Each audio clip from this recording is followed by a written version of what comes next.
गुलाम रसूल जी, एक बात तो बताइए सर। छोड़ दीजिए मौलाना, मैं चाहता हूँ आप इस तरीके से कम इतनी तेज़ आवाज़ में बात करें, घबरा जाएंगे। थोड़ा सा इस चीज़ का इल्म रखें कि भाई आप बात कर रहे हैं, आराम से भी बोलेंगे तो उनको सुनाई देगा, चीखने चिल्लाने की ज़रूरत नहीं है। गुलाम रसूल, एक दो चीज़ें तो बताइए मुझे। ब्यूरोक्रेसी गवर्नमेंट जॉब्स में मुसलमानों का रिप्रेजेंटेशन कितना आपको मालूम है? किसमें? आपको मालूम है सर, ब्यूरोक्रेसी में, सरकारी नौकरियों में मुसलमानों का रिप्रेजेंटेशन कितना है हिंदुस्तान में? 2-3%, मुश्किल से 2-3% होगा। अच्छा, मुश्किल से 2-3% है जी। कितने मुसलमान आपको पता है सर इंडिपेंडेंट अपने घरों में रहते हैं हिंदुस्तान में? हाँ, क्यों नहीं।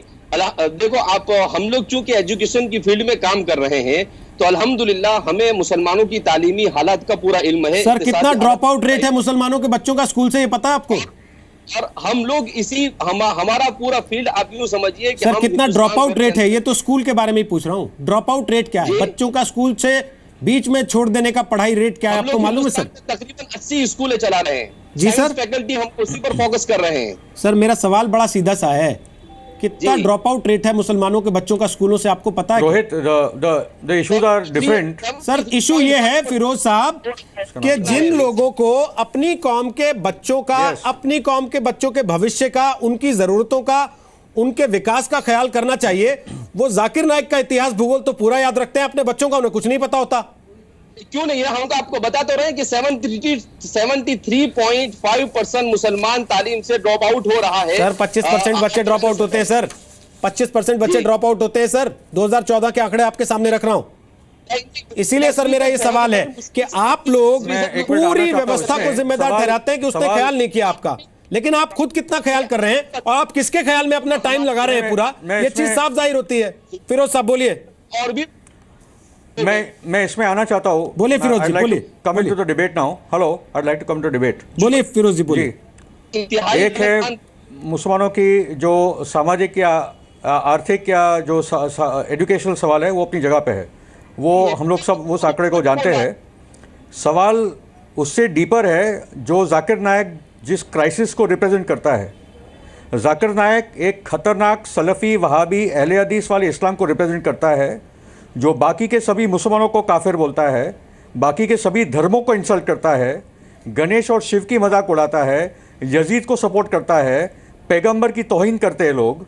ये किस्म का एक खतरनाक हिंसक वायलेंट इस्लाम जो सबको बोलता है कि सभी मुसलमान आतंकवादी बन जाओ, जो बोलता है कि एक जैसे एक चोर पुलिस से आतंकित हो जाता है वैसे हम लोग को आतंकवादी बनना चाहिए। जब पूरी दुनिया में आज मुसलमान आतंकवाद के शब्द से डरता है, पूरा परेशान हो चुका है, इस टाइम पे ये दाई, ये स्कॉलर, मैं तो उसको गिनता भी नहीं, ये बेवकूफ़ किस्म का आदमी है। ये आदमी आतंकवादी बन जाओ सब मुसलमान करके पूरे मुस्लिम समाज को फंसा रहा है। और यही लाइन है। प्रॉब्लम और भी है कि जो आज इस्लाम में इंटेलेक्चुअल डिबेट्स चल रहे हैं सभी मसलकों के अंदर, वो भारत में चल नहीं रहे। किसी फ़िरके में ढंग का कोई इंटेलेक्चुअल डिबेट चल नहीं रहा है, रिफॉर्म के बारे में कुछ चर्चा नहीं हो रही है। और जो ये 7वीं सदी में जो इस्लाम पे ये लेके जाना चाहते हैं जाकिर नायक, जहाँ स्लेवरी भी अलाउड है, मारना पीटना अलाउड है, हाथ काटना अलाउड है, ये जो जाकिर नायक जो बात कर रहा है वो चैनल से प्रचार हो रहा है। तो एक जगह पे एजुकेशन का सवाल है, मगर सवाल ये कि पढ़े लिखे लड़के ढाका से लेकर हैदराबाद से लेकर मुमरा कल्याण में इसके पीछे क्यों भाग रहे? क्योंकि जो ये सऊदी वर्जन ऑफ इस्लाम है जो पूरी दुनिया में करोड़ों बिलियंस ऑफ डॉलर से प्रमोट हो रहा है, जहाँ जिहादी तैयार हो रहा है, जहाँ सुसाइड मोहम्मद तैयार हो रहा है, वो जाकिर नायक का वर्जन ऑफ इस्लाम है जिसका भारत का मेजोरिटी मुसलमान विरोध करता है।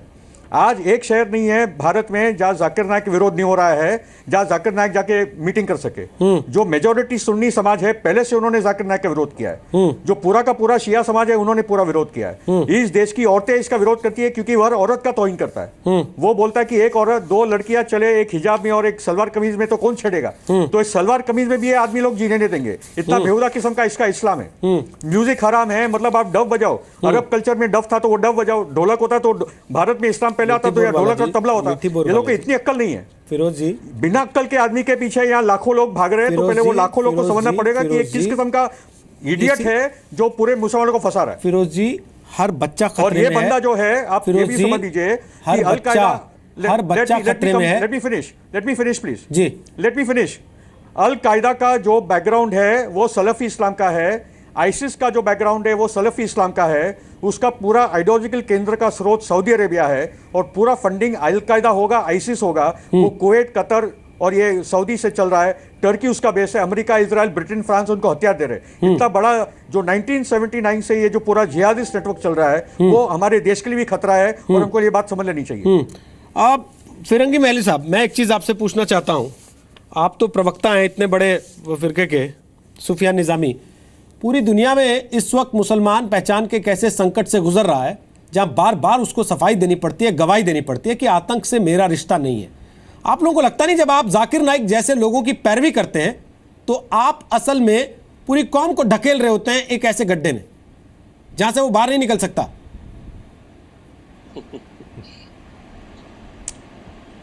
देखिए रोहित जी, सवाल इस बात का नहीं है कि दोषी कौन है और मुलजिम कौन है।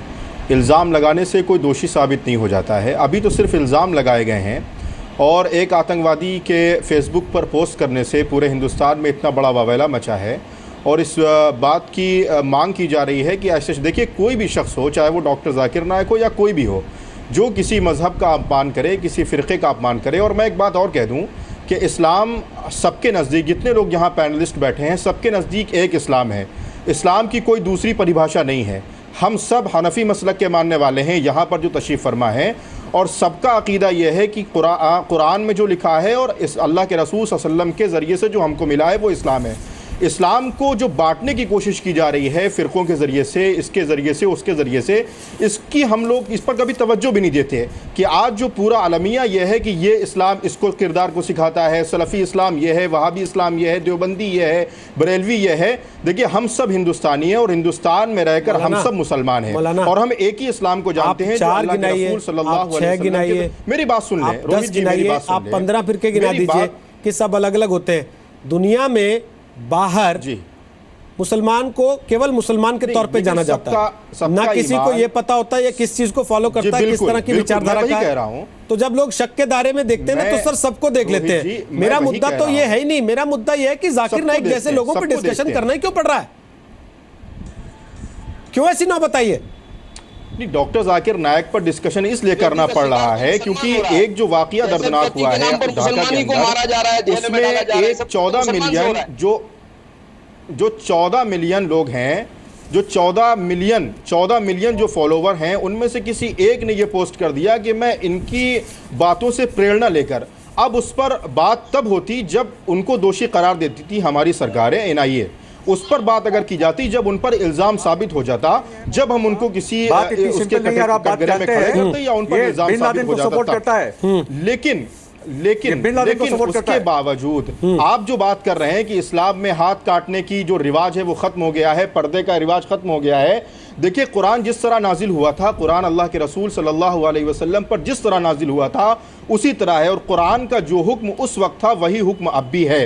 आपके कहने से, ये फिरोज साहब के कहने से वो हुक्म बदल नहीं जाएगा। हम इस मुल्क के अंदर रहते हैं और हमें भी कॉन्स्टिट्यूशन में इजाजत है कि हम अपने पर्सनल लॉ को फॉलो करें और अपने पर्सनल लॉ को धर्मगुरु धर्म की बात करता है, धर्म का रास्ता बताता है कि धर्म की किताब से आतंक के जस्टिफिकेशन खोजता है। तो ये मुसलमानों को खुद तय करना होगा कि उनको विकास चाहिए अपनी आने वाली पीढ़ी के लिए, या कि जाकिर नाइक जैसा हीरो चाहिए उनको। ये उनको तय करना होगा कि जब आतंक के शिकार भी खुद मुसलमान है, आप खुद कह रहे हैं आतंक के शिकार भी खुद मुसलमान है, आतंकवादियों की लिस्ट में भी मुसलमान है, और पूरी दुनिया आतंकवाद से परेशान है। तो ये मुसलमानों को खुद तय करना होगा कि उनको विकास चाहिए अपनी आने वाली पीढ़ी के लिए, या कि जाकिर नाइक जैसा आदमी चाहिए हीरो बनाते हुए।